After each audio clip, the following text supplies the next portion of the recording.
Friends, welcome back to media talks. நான் உங்கள் Monica. Ganga கிட்டேருந்து அப்டேட்ஸ் கிடச்சிருக்குங்க. கெஸ் வேர் அப்படின்னு சொல்லிட்டு ஒரு அப்டேட் போட்டிருக்காங்க. எங்களுக்கு வேறு தெரியுமா நீங்கள் கொடைக்கானல் போகிறீங்க அப்படின்னு சொல்லிட்டு. பட் யார் யார் போகிறாங்க அப்படிங்கிற அப்டேட் நமக்கு தெரியல. ஸோ டீம் யாரும் போகிறாங்க அப்படிங்கிறது நமக்கு தெரிஞ்சிருச்சு. அந்த டீமில் யார் எல்லாம் கொடைக்கானல் போகிறாங்க அப்படிங்கிறதுக்காக தான் நானுமே வெயிட் பண்ணியிருக்காது அப்டேட் கிடைக்குமா அப்படின்னு சொல்லிட்டு. அதில் ஃபஸ்ட் அப்டேட்டாக நம்ம கங்கா கிட்டேருந்து அப்டேட்ஸ் கிடச்சிருக்கு. ஸோ அவங்க வந்து போகிறாங்க அப்படிங்கிறதுக்கு அவங்க வந்து கெஸ் வேர் அப்படின்னு போட்ட அப்டேட்டே நமக்கு தெரிஞ்சிருச்சு. அவங்க கொடைக்கானல் அவங்க போகிறாங்க அப்படின்ட்டு. ஸோ அப்போ கண்டிப்பாக கங்கா இவங்களுக்கான ட்ராக்குமே இருக்கும். ஸோ என்ன எப்படி ட்ராக் கொண்டு போனாலும் நமக்கு பிரச்சனை இல்லை. ஸோ வீக்காக அங்கே இருக்கிறதுனால நமக்கு எந்த பிரச்சனையும் இல்லை. சேர்ந்துருக்காங்க, அதுதான் இங்கே முக்கியமான விஷயம். ஸோ கண்டிப்பாக வந்து என்ன பிரச்சனை நடந்தாலும் நமக்கு ப்ராப்ளம் கிடையாது. வீக்காக சேர்ந்து ப்ராப்ளம் சால்வ் பண்ணுவாங்க.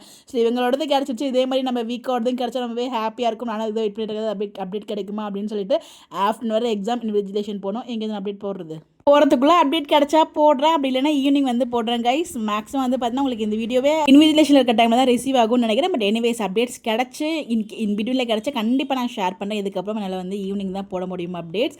ஈவினிங் வீட்டுக்கு வந்ததுக்கப்புறம் நான் வீடியோஸ் எல்லாமே ஷேர் பண்ணுறேன். பட் முடிஞ்ச அளவுக்கு நான் வந்து இருக்கும்போது இல்லை நான் பேசி உங்களுக்கு அப்லோட் பண்ண ட்ரை பண்ணுறேன். ஸோ யார் யாரெல்லாம் போக போகிறாங்கன்னு நினைக்கவே ரொம்ப ஹாப்பியாக இருக்குது. கண்டிப்பாக வீக்காக இருப்பாங்க, அதில் எந்த ஒரு டவுட்டுமே இல்லை. அவங்க கூட வேறு யாரெல்லாம் போகிறாங்க, கங்கா இப்போ கன்ஃபார்ம் ஆயாச்சு. அப்போ கங்கா போனால் யமுனாவும் போவாங்க, நிவின் போகிறாரா, இதெல்லாம் நம்ம வந்து வெயிட் பண்ணி பார்ப்போம். நீங்கள் என்ன நினைக்கிறீங்க, எப்படி ட்ராக் இருக்கும்? ஸோ ட்ராக் பாசிட்டிவாக தான் போயிட்டுருக்கு. ஸோ அது வரைக்கும் கண்டிப்பாக பாசிட்டிவாக தான் போகும். உங்களுடைய கருத்துக்கள் கமெண்ட்டில் சொல்லுங்கள். Bye bye.